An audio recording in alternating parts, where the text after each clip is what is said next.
All right, well, this is my second attempt of trying to record this because I played music over the first time and I forgot that YouTube will probably copy strike me, or give me a copyright strike. But it is 12:29 p.m. and I am very tired, but I am also very pumped because for the past 2 to 3 days, I have been trying to get Mac working on Windows, specifically because Mac has an application called Xcode that you are able to develop iPhone apps through.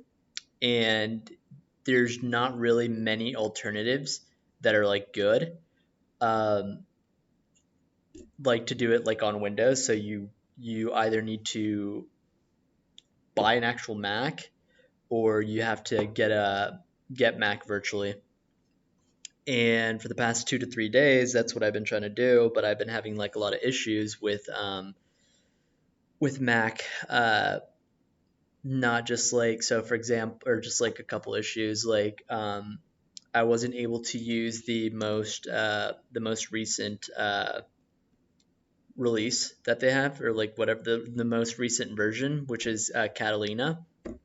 I was having to use an older version, which was Mojave, and then with Mojave, I was just having issues out of the ass, basically.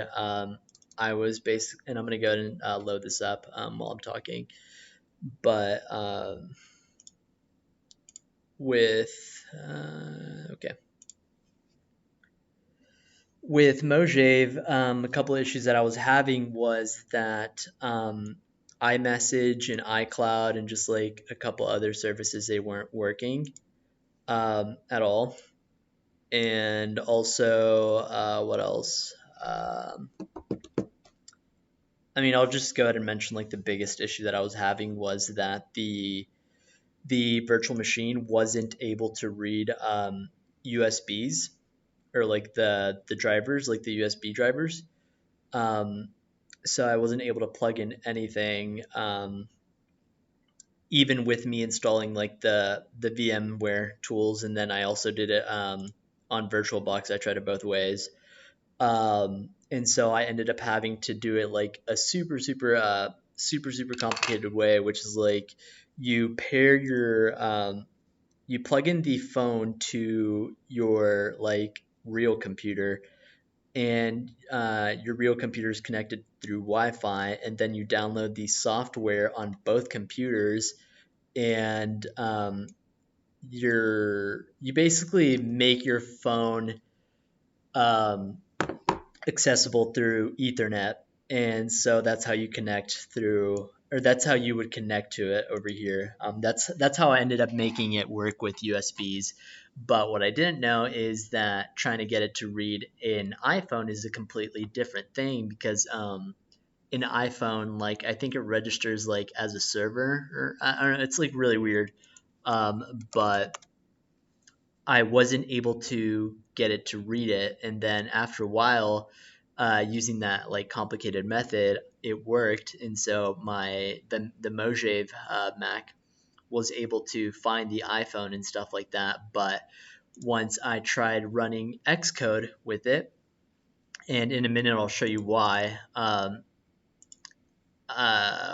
prefer having my iPhone plugged into um, to the Mac when running Xcode.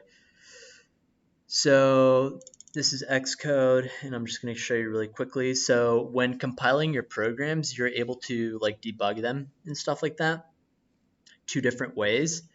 So right now, let me just go ahead and connect through. So the first way is a simulator. You can like simulate it through like the Mac itself, and it's really cool. But the thing is, it takes a minute. Like you'll see what I'm talking about.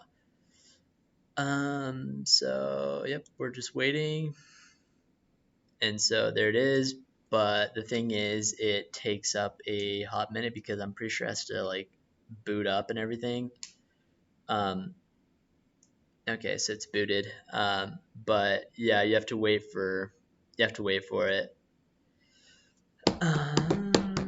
So now we wait. But fast forward to like this morning, or just like, I mean, it took me all night, but I was able to get Catalina, the most recent version of Mac. I was able to fix iMessage and FaceTime, and also able to fix iCloud and just like a whole bunch of other smaller things. Primarily, the biggest fucking thing was the USB thing.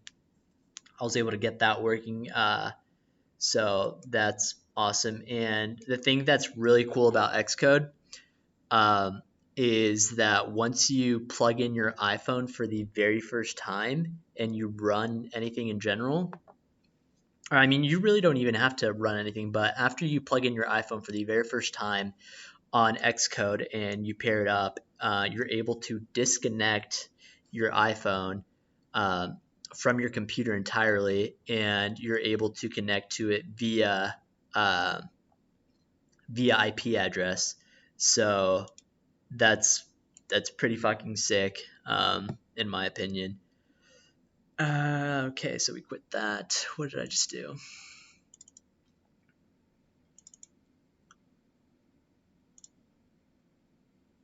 Okay.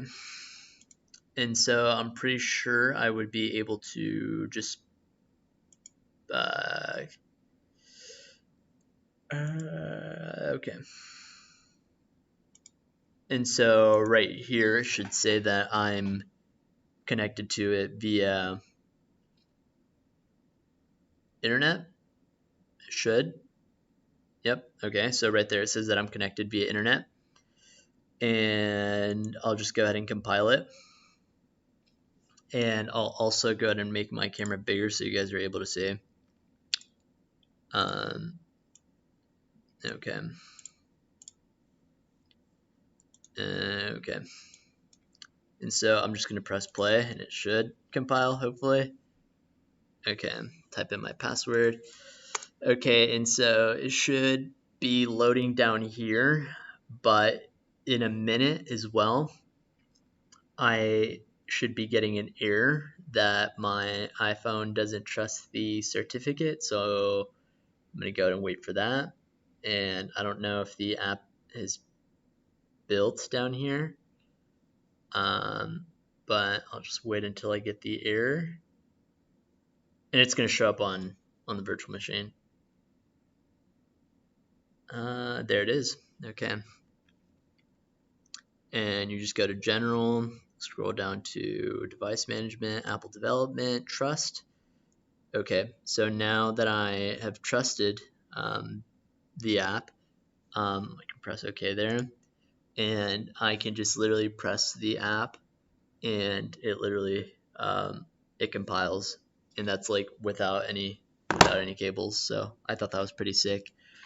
But yeah, moral of the story is, I mean, there's no moral to it. I just spent a fuck ton of time trying to figure this shit out, so I'm pretty hyped. But I'm also really fucking tired, so I think I'm gonna go ahead and end the video here. I'm gonna go take a nap and probably get up and fucking start working on an app, I guess. So yeah, GG's.